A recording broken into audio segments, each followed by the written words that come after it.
2020-21 শিক্ষাবর্ষে সরিষাবাড়ি সরকারি pilot girls school and কলেজের পক্ষ থেকে অনলাইন ক্লাসে সবাইকে স্বাগত। আমি মোহাম্মদ সারোয়ার হোসেন, প্রভাষক পদার্থবিজ্ঞান। বর্তমান এই পরিস্থিতিতে তোমাদের শিক্ষা কার্যক্রম যেন ব্যাহত না হয়, সেজন্য শিক্ষা মন্ত্রণালয়ের নির্দেশনায় আমাদের এই প্রচেষ্টা। আশা করি প্রতিটি ক্লাস তোমরা মনোযোগ সহকারে দেখবে এবং তোমাদের মতামত জানাবে। বর্তীকালীন সময়ে তোমাদের প্রত্যেককেই প্রসপেক্টাস দেওয়া হয়েছে। সেই প্রসপেক্টাসে প্রতিটি সাবজেক্টের সিলেবাস দেওয়া আছে। প্রথম সাময়িক, অর্ধবার্ষিক, প্রি টেস্ট এবং টেস্ট পরীক্ষা। আশা করি প্রত্যেকেই সেই সিলেবাস দেখে নিয়েছ। আমি আজ তোমাদের সাথে পদার্থবিজ্ঞান প্রথম পত্রের ভেক্টর চ্যাপ্টার নিয়ে আলোচনা করব। ভেক্টরের মধ্য থেকে আজ অবস্থান ভেক্টর, একক ভেক্টর, আয়তাকার ভেক্টর, ভেক্টর যুগের ত্রিভুজ সূত্র, দ্বিমাত্রিক এবং ত্রিমাত্রিক স্থানাঙ্ক ব্যবস্থায় অবস্থান ভেক্টরকে কিভাবে প্রকাশ করা যায় তা নিয়ে আলোকপাত করার চেষ্টা করব। শুরুতেই আসব আমি অবস্থান ভেক্টর নিয়ে। সেই অবস্থান ভেক্টরকে আলোচনা করার জন্য এখানে বোর্ডে আমি একটি ত্রিমাত্রিক কাঠামো অঙ্কন করেছি, যা OX, OY, OZ। এটি একটি ত্রিমাত্রিক কাঠামো, অর্থাৎ OX X, OY Y এবং OZ Z অক্ষ নির্দেশ করে। আমরা এই তিনটি অক্ষকে পরস্পর লম্ব বিবেচনা করি। বোর্ডে OX এবং OY এই দুটিকে পরস্পর লম্ব বোঝা যায়, কিন্তু OZ কে বোঝা যাচ্ছে না। এটি আসলে তুমি যদি আমার দিকে তাকাও তাহলে দেখতে পারবে এটি মূলত হচ্ছে এমনটা। এটা যদি X হয়, এটা যদি Y হয়, এটা Z, তাহলে কি হলো? এরা প্রত্যেকেই পরস্পরের সাথে লম্ব। P বিবেচনা করছি কাঠামোর অন্তর্গত একটা বিন্দু, যার স্থানাঙ্ক X, Y, Z। OP = R। OP কে R দ্বারা সূচিত করলাম। আর কি বলতেছি আমরা? অবস্থান ভেক্টর।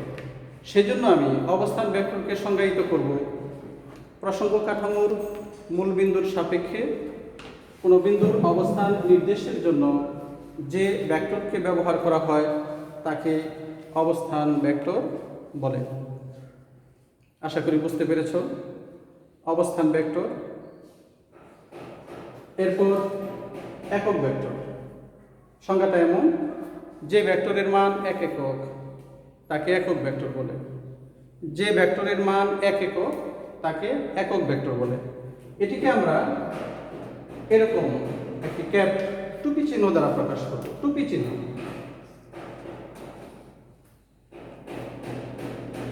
একক ভেক্টর মান 0 নয় এরূপ একটি ভেক্টর A, তার মান দ্বারা ভাগ করলাম। এই ভেক্টরের মান কত? A। তার দিকে একটি একক ভেক্টর পাওয়া যায়, অর্থাৎ এর মান 1 কিন্তু তার দিক আছে, আর এই দিকটি হবে A ভেক্টরের দিকে।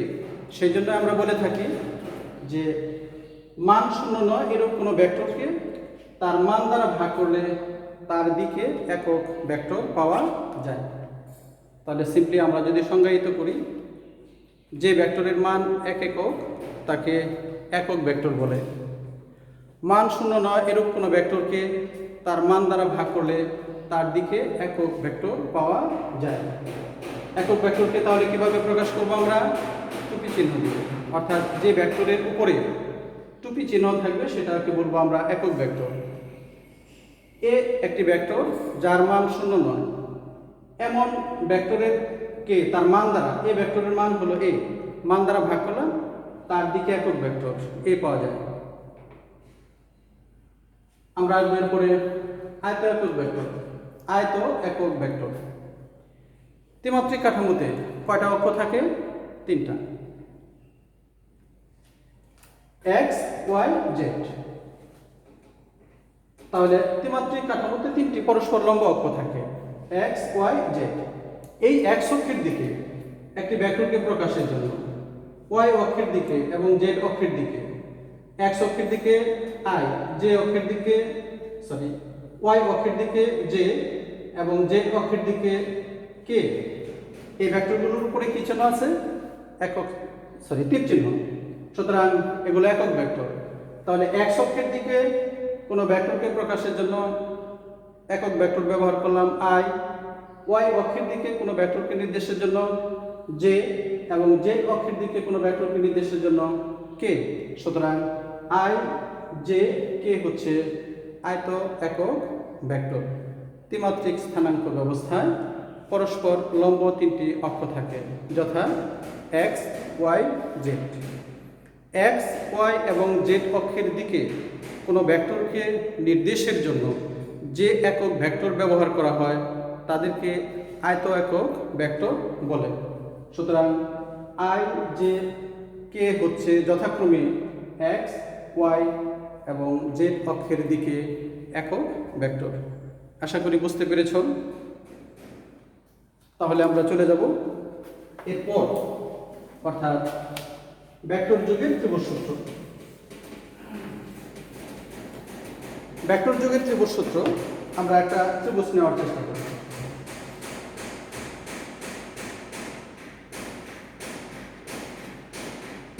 ত্রিভুজ এবিসি আমরা ক্রমবাদিক নির্দেশ করব। এবি তাকে বলবো আমরা পি ভেক্টর, বিসি বাহুকে কিউ ভেক্টর, এসি বাহু ইকুয়াল টু হচ্ছে আর ভেক্টর। তাহলে চিত্র থেকে আমরা কি দেখতে পাই? AB P vector, BC Q vector, AC R vector. চিত্র থেকে দেখতে পাই এই পি এবং কিউ ভেক্টরের ক্রমবাদিক হচ্ছে একই, আর ভেক্টর দ্যাট মিন্স এসি এর ক্রমবাদিক হলো এবি এবং বিসি এর বিপরীত ক্রম। সূত্রটি হচ্ছে এমন: একটি ত্রিভুজের দুটি বাহু যদি একই ক্রমে দুইটি ভেক্টরকে নির্দেশ করে, একটি ত্রিভুজের দুটি বাহু যদি একই ক্রমে দুইটি ভেক্টরকে নির্দেশ করে, তবে ত্রিভুজের তৃতীয় বাহু বিপরীত ক্রমে উক্ত ভেক্টর দ্বয়ের লব্ধি নির্দেশ করে। তাহলে আমরা এটা লিখতে পারি কিনা? P plus Q equal to R. কেন? পি এবং কিউ এই দুটি হচ্ছে একই ক্রমে, তাদের লব্ধি অর্থাৎ যোগফল পি প্লাস কিউ। তৃতীয় বাহু বিপরীত ক্রমে সূচিত ভেক্টর আর উক্ত ভেক্টরদের লব্ধি নির্দেশ করে, অর্থাৎ যে দুইটা একই ক্রমে তাদের যোগফল হচ্ছে যে বাহুটি বিপরীত ক্রমে তার সমান। একটি ত্রিভুজের দুইটি বাহু যদি একই ক্রমে দুইটি ভেক্টরকে নির্দেশ করে, ত্রিভুজের তৃতীয় বাহু বিপরীত ক্রমে উক্ত ভেক্টর দ্বয়ের লব্ধি নির্দেশ করে। ত্রিভুজ এবিসি এর এবি এবং বিসি বাহু একই ক্রমে পি এবং কিউকে নির্দেশ করে। এসি বাহু বিপরীত ক্রমে আর ভেক্টরকে নির্দেশ করলে P plus Q equal to R. বা পি ভেক্টরের পরিবর্তে লিখতে পারবো আমরা এবি, কিউ এর পরিবর্তে বিসি এবং আর এর পরিবর্তে AC. AB plus BC equal to minus C. আমরা কেন মাইনাস সি ব্যবহার করলাম? এখানে ছিল কি এসি, এখানে সি অর্থাৎ তার দিক বা ক্রম পরিবর্তন হয়েছে, সেই জন্য আমরা মাইনাস চিহ্ন ব্যবহার করেছি। ফাইনালি আমি লিখতে পারি AB plus BC plus C A equal 0। তাহলে আমরা এটি কি বলতে পারবো? একটি ত্রিভুজের তিনটি বাহু যদি একই ক্রমে তিনটি ভেক্টরকে নির্দেশ করে, তবে তাদের লব্ধি শূন্য।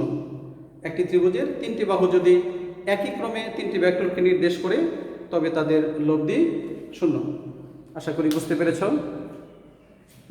এরপর আমরা আলোচনা করব দ্বিমাত্রিক এবং ত্রিমাত্রিক স্থানাঙ্ক ব্যবস্থায় অবস্থান ভেক্টরকে দ্বিমাত্রিকের বেলায় কিভাবে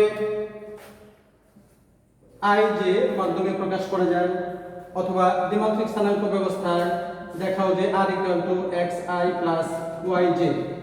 আমরা প্রথমে দ্বিমাত্রিক নিয়ে কথা বলবো।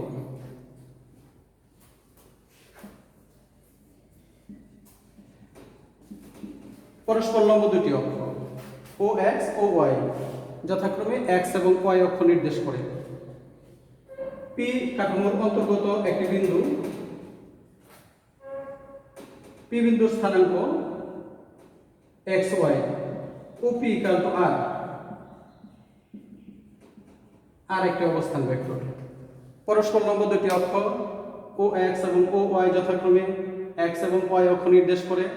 পি কাঠামোর অন্তর্গত একটি বিন্দু, পি বিন্দুর স্থানাঙ্ক X Y O P equal to R, R একটি অবস্থান ভেক্টর।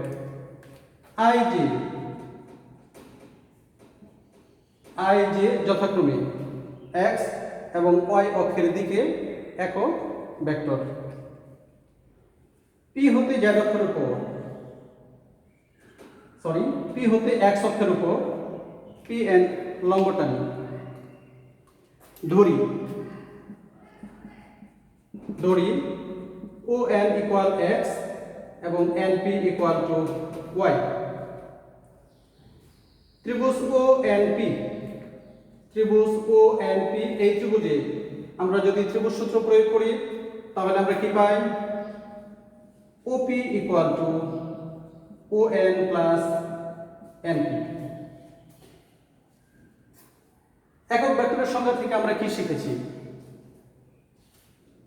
মান শূন্য নয় এরূপ কোনো ভেক্টরকে তার মান দ্বারা ভাগ করলে, তাহলে ও এন এর দিকে ভেক্টরটা কি?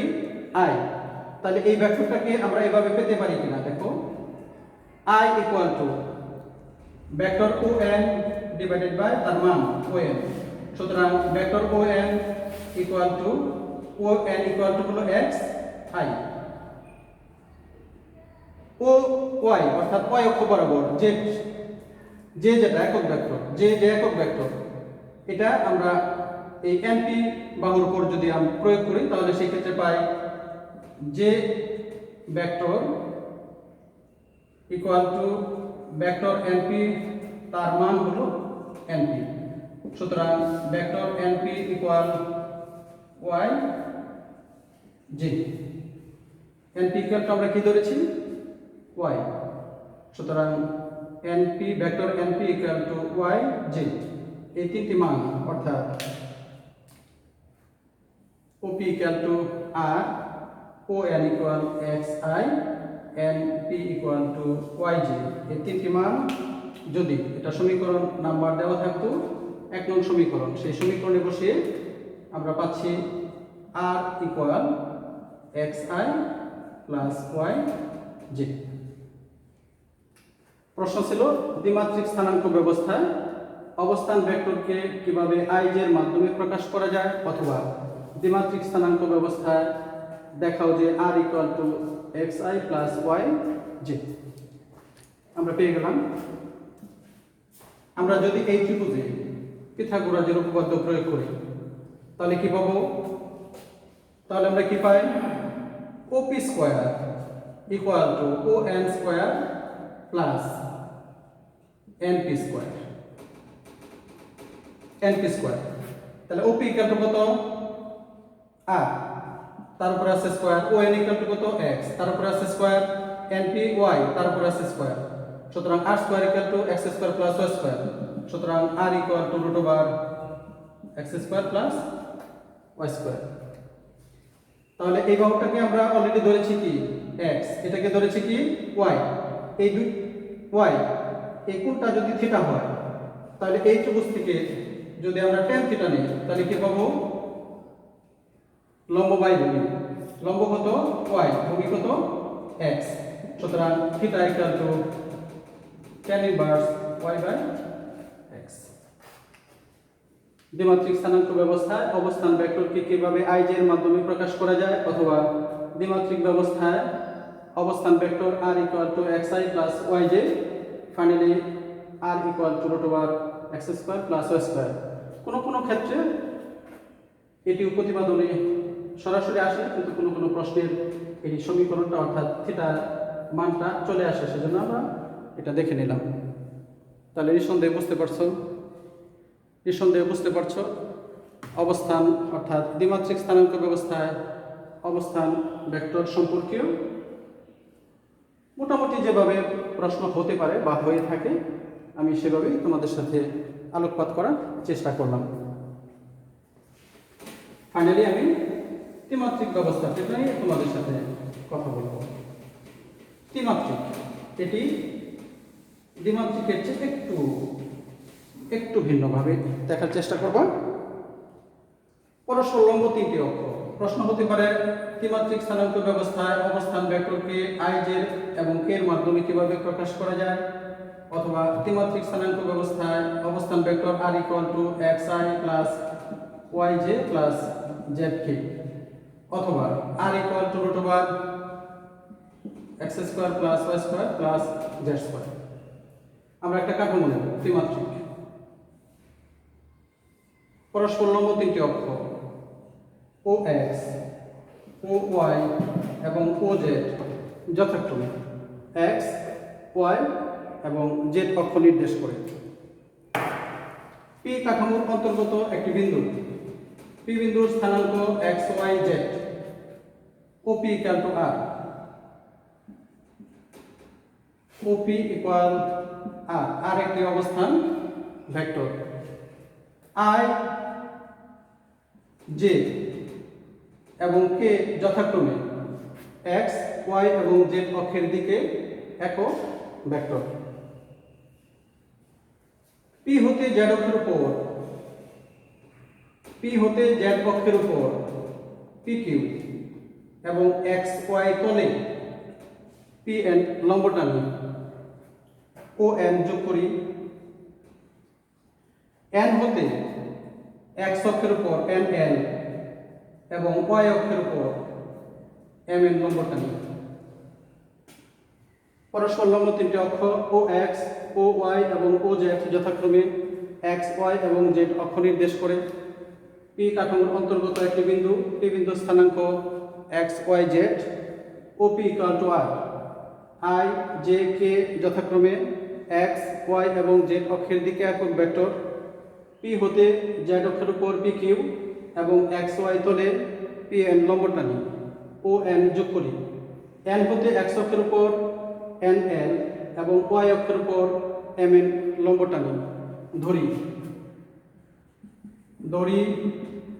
OL equal to x, LN equal to y, NP equal to z। আমি যদি ত্রিভুজ OPN এ ত্রিভুজ সূত্র প্রয়োগ করি তাহলে কি পাই? ত্রিভুজ OPN এই ত্রিভুজে ত্রিভুজ সূত্র প্রয়োগ করলে OP equal ON plus NP, OP equal to ON plus NP।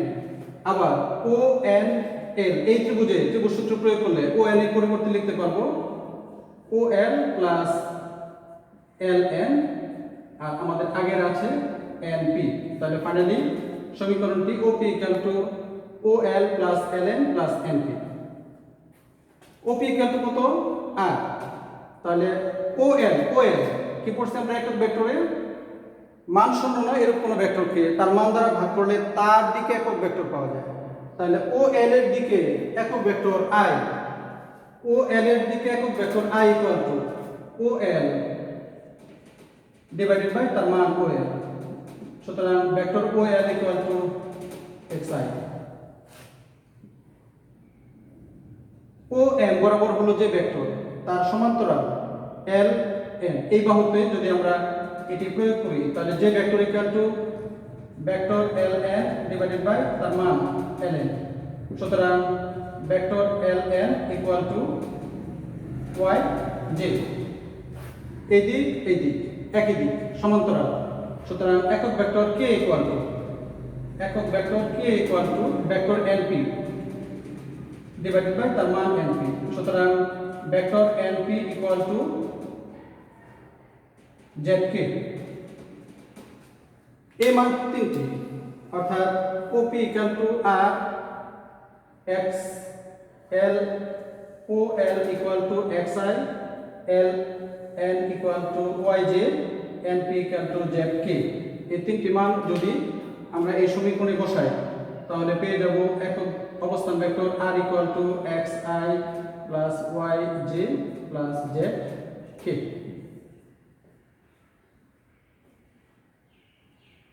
আমাদের প্রশ্ন ছিল এটা।